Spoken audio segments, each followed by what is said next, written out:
Hello, my dear friends. Welcome or welcome back. My name is Sarita. I have a candle for you today from Homeworx. I have to be careful because it's a rattly kind of lid. Bordeaux Fig and Raspberry. And friends, I burned this all the way down to the wick clips. Look at that. Woo! It burned like a dream. Like a dream. Yes, the wicks are flimsy, but I didn't have them like falling down into the wax. They lit up, they pulled, they were ready to go all the way down, all the way down. It looked stunning in this hobnail vessel. And I did put it in my hurricane for most of its time, mainly because I have my hurricane very nicely positioned and it looks beautiful. And also if I can get a little bit more strength and throw, I'm gonna do that. So I think I did burn it for a couple times without the hurricane just to see how it went. And then it ended up being in the hurricane. Strength and throw in this baby, anywhere from a 7 to an 8.5.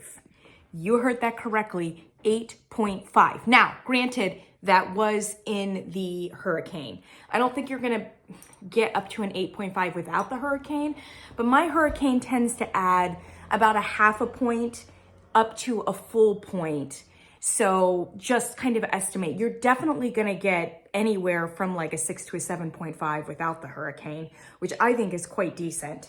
And I have to be honest, when this was burning long and high for hours and hours, I think it was giving me a headache by the end. It was that intense. And I know headache doesn't sound real great. It wasn't for me. And it may have not been the candle. It could have been other things. I'm in the throes of seasonal allergy and there were a whole lot of other issues. So I don't want to say that it totally had to do with this candle, but I would not be surprised because it was burning that hot, that high, that strong.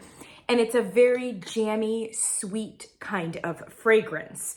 And for most of us, I venture to say that having to grab some Advil or possibly having a headache because of how strong a candle is a good problem to have. Yeah? I know some people are trying to make it sound like that's a bad problem. It is not a bad problem, at least in my book, because there are a lot of things you can do to mitigate a very loud and aggressive kind of candle. You can put it in a smaller space and allow it to kind of filter out throughout the house rather than setting it in pride of place in the middle of your living room, for instance. You can like burn it for smaller amounts of time. You can take it out of the hurricane. There are a lot of things you can do for a candle that is a little bit too aggressive. There are very few things that you can do for a candle that is not strong, that is not amplifying. So in my book, a very good problem to have when a candle is a bit too loud. And this one definitely was. I saw this again at Marshall's. I got this at Marshall's. Look at that, $16.99. It's so beautiful. And I was at Marshall's a couple days ago and they had another one and man, I almost picked it up. For me, I liked this fragrance and I'm not sure that I loved it. So I went ahead and I did not pick it up again, but I might get it, like if I saw it again or if it went on clearance. And I think it's a really good fragrance. So the notes on the bottom are Bordeaux Fig, and I've had this conversation with you before. I'm not really sure, and I suppose I could have researched it. I'm not really sure if Bordeaux Fig is a specific fig variant. I'm not familiar with that, and I know a lot of fig variants. Or if it's a conceptual thing. Bordeaux, of course, being like a very rich French wine. And there is something very wine-like, not only about the color of the wax, but also like the fragrance itself. It's super jammy, super rich. So maybe they were just going for something conceptual there. Third possibility is that there is some sort of boozy or wine-like fragrance inclusion. That I'm not really sure about because I'm not sure that it doesn't go in a strongly boozy direction. And if the wine note is there, it's definitely supporting cast and being kind of overshadowed by those deep, fruity, jammy elements. Yeah? Okay, Bordeaux Fig. And then the middle one hidden by this label is Wild Raspberry. And then, I'm sorry, I can't see it. I want to say that it's White Woods and Vetiver. Okay, so Woods, Vetiver, Raspberry, Bordeaux Fig. Those are your elements. This came out, I think, like maybe 3 years ago, something like that, like one of those seasonal QVC situations. And at the time, I was watching Melanie, Mr. Kong's mom, when she reviewed this 3 years ago, and apparently they had announced then that it would not come back for another 3 years. But true to their word, 3 years later, we are seeing it again. It was also on QVC, and I will try to give you the link, but to be honest, it looks like it's sold out now. So if it reappears on QVC website, it will be probably one of those returns, one of those as-is situations. So Melanie did mention when it came out 3 years ago that because it came out in a collection of primarily seasonal gourmands, that a lot of people were disappointed because they thought that it was too woody and herbal and dark and less gourmandy than they wanted, which goes to tell me that the audience, the projected audience for this particular candle was a strong gourmand crowd, and they would not appreciate the woods and the vetiver, although Melanie liked it a great deal, so I thought that that was good. For me, it actually doesn't have enough woods and vetiver in it to really kind of ground it and make it a little bit more intriguing and cut some of that really high berry jamminess. I would like to see a little bit more.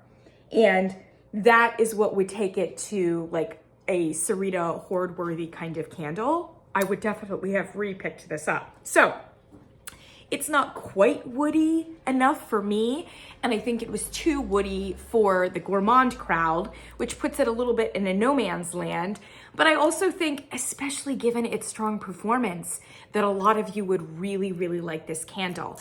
I believe it has come out in a couple different iterations, or at least very similar iterations, one of which is I think when it originally came out, it was Bordeaux Fig and Wild Raspberry. So they just kind of took the wild out of the name, but it still says Wild Raspberry in the notes. And I think that that was smart because it makes it less of a mouthful to say. Also, there was a Bordeaux Fig and Currant back in the day, and this is supposed to be super similar to that.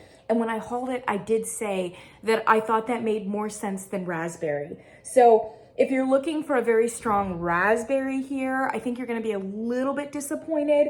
The raspberry, if it is raspberry, is very muted and kind of macerated and maybe stewed. So it's not a very fresh, floral, acidic kind of traditional raspberry kind of smell.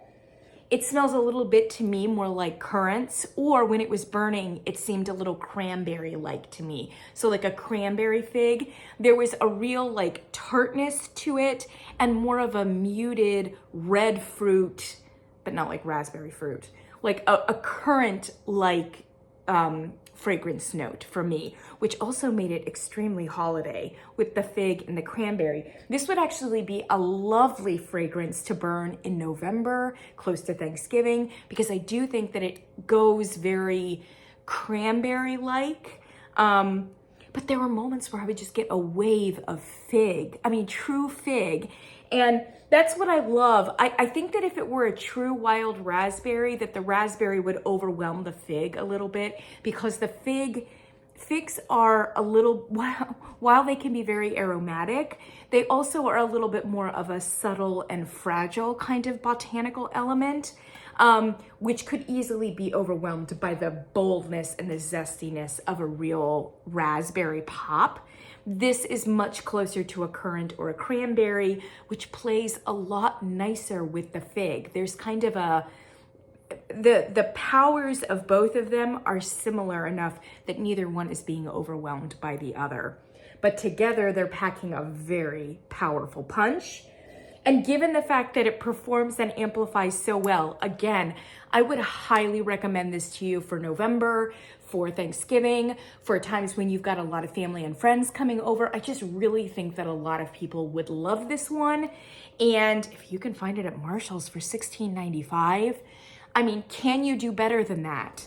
It presents well, it looks gorgeous in your house from a design point of view. So I think it's fantastic. I really can't highly recommend it enough. Like I said, for me personally, I would have wanted a little bit. There is some woodiness and some kind of vague, deep, broody, kind of almost musk-like elements on the bottom of it. And if you are a purist gourmand and just can't have no tolerance for those kinds of fragrance notes at all, you may not like it. But I would think for most people would really, really like this kind of a candle.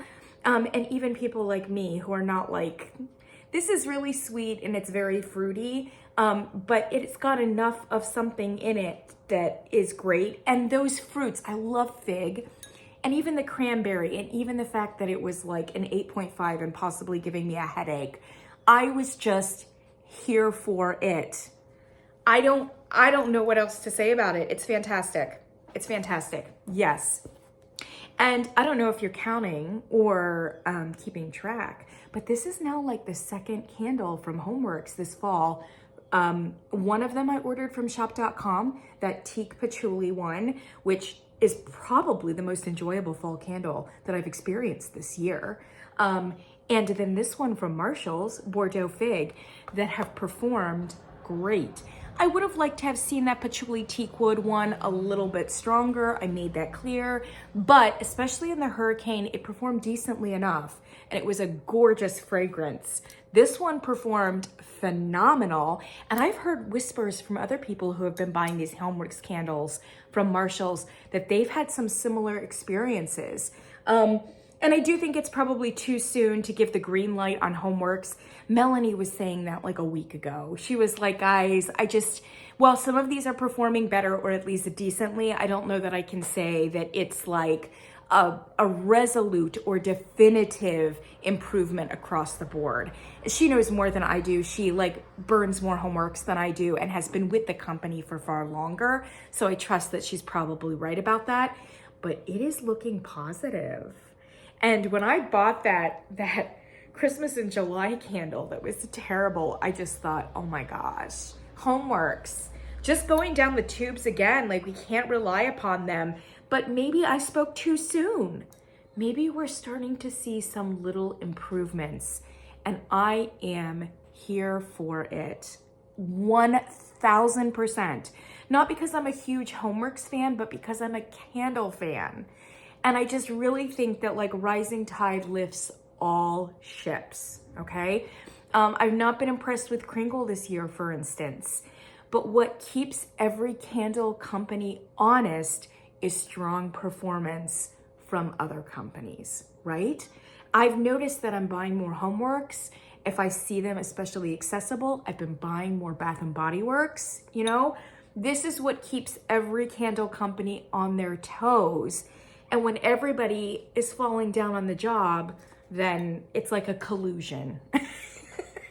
We have no grounds for appeal.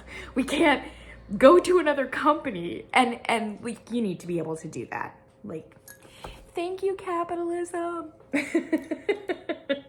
All right, so that's what I've got for you, my friends. If you can find it at a Homeworx, I highly recommend it, especially for the upcoming holidays in November, when you might be a little bit sick of those pumpkin spice situations.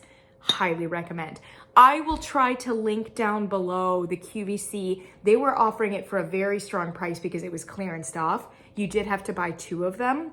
And I suspect that you're not going to get it on QVC unless somebody returns one. But I saw it at Marshall's 2 days ago. So if you've got Marshall's and TJ Maxx in your area, it is at least a strong possibility that you might run across one of these, and it might be one to pick up. Take a sniff. Great performance. I'll catch you guys in the next one.